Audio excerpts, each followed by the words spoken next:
Misión y comunidad. Encuentros sobre la historia de la Iglesia desde los tiempos de Jesús hasta nuestros días para el servicio de fe y alegría. Tercera parte. El Imperio Romano se fue lentamente dividiendo. Aunque se hablaba de imperio, poco a poco se fue dividiendo por efecto de las luchas internas y de la presión de los pueblos bárbaros. Mientras el imperio en Oriente, en Constantinopla, lograba mantenerse, Roma fue expuesta a varias conquistas y saqueos, la peor de todas las de los vándalos en el año 455. En Occidente, la situación se fue descalabrando bajo la presión de los bárbaros. Se perdió la autoridad civil y política, y la Iglesia, en la persona de los obispos, de una manera muy particular del obispo de Roma, fue asumiendo la animación y control de los pueblos. Por ejemplo, cuando los vándalos entraron en Roma, ya lo dijimos, en el 455, fue el obispo León I el Grande quien representó al pueblo y pidió al rey vándalo Genserico que respetara la ciudad. En ese contexto de inestabilidad, Benito de Nursia fundó en el siglo VI una orden religiosa, los que serían llamados benedictinos, que aporta un espacio de paz a pueblos tan convulsos. Los benedictinos fueron creando una amplia red de monasterios que bajo el lema en latín ora et labora, o sea, ora y trabaja, ofrecía protección, comida, medicina, estudio y oración a amplias poblaciones de jóvenes por toda Europa. El más reconocido de los monasterios de los benedictinos fue el de Monte Cassino, que está situado en el centro sur de la península itálica. Para tratar de contener la inestabilidad, el saqueo de bárbaros de la tribu de los lombardos, el Papa Esteban II pidió al rey de los francos, situados allá arriba, entre Francia y Alemania, los pueblos actuales, llamado Pipino el Breve, que cruzara Roma para que lo protegiera. Pipino así lo hizo, y más tarde, en el 800, el nuevo Papa volvió a pedir protección a los francos, y vino Carlos Magno, el hijo de Pipino, y la Nochebuena del año 800 fue coronado rey por el Papa. Este acercamiento de los papas y los francos legitimó el poder de los francos en el centro de Europa y les permitió recrear el gobierno más fuerte que hubo en Europa occidental después de la caída del Imperio Romano. Y a la Iglesia le dio también facultades y poder sobre otras iglesias y sobre la misma sociedad de la Europa occidental del momento.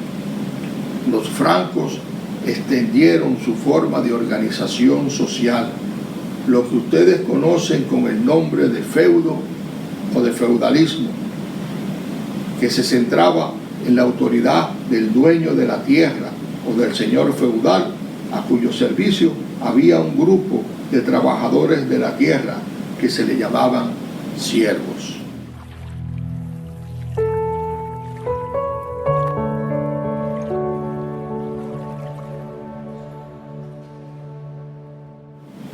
En este momento, en otra parte del mundo de la época, en la península arábica, aparece la persona de Mahoma y del islamismo.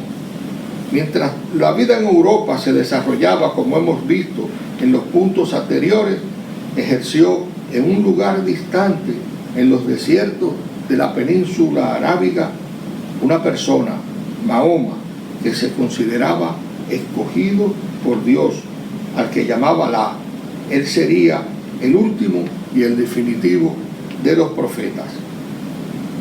Mahoma unificó a las tantas tribus nómadas que desandaban y peleaban en la península arábica y le dio una religión y una misión, expandir el islamismo hasta recurriendo al uso de la violencia, y los lanzó contra los pueblos del norte, pueblos cristianos que fueron siendo conquistados poco a poco, ciudad tras ciudad, en Egipto, particularmente Alejandría, y en Siria, Antioquía y Jerusalén, y continuaron por el norte del África, donde cruzaron el Mediterráneo y llegaron a conquistar hasta la mitad de España. Así, en un siglo, los árabes musulmanes islamistas dominaron el este, el sur y el oeste de todas las costas del mar Mediterráneo. Solo quedarían en manos cristianas Constantinopla en el lado oriental y en la península itálica la ciudad de Roma y el centro de Europa. Los árabes difundieron su lengua y su religión y muchos adelantos culturales en la literatura, por ejemplo, en la filosofía, en las matemáticas y hasta en la medicina. Pero rápidamente los árabes se dividieron y se pelearon entre sí, debilitando sus gobiernos, sus estructuras políticas, hasta el punto que los españoles cristianos los pudieron finalmente expulsar de toda España en el año de 1492. No obstante, los árabes controlaban las rutas terrestres para ir por tierra de Europa al Asia, donde se cultivaban las tan queridas especies que se utilizaban en aquella época con mucha curiosidad para la condimentación de las comidas, y se producían las lujosas sedas de vestir de la China.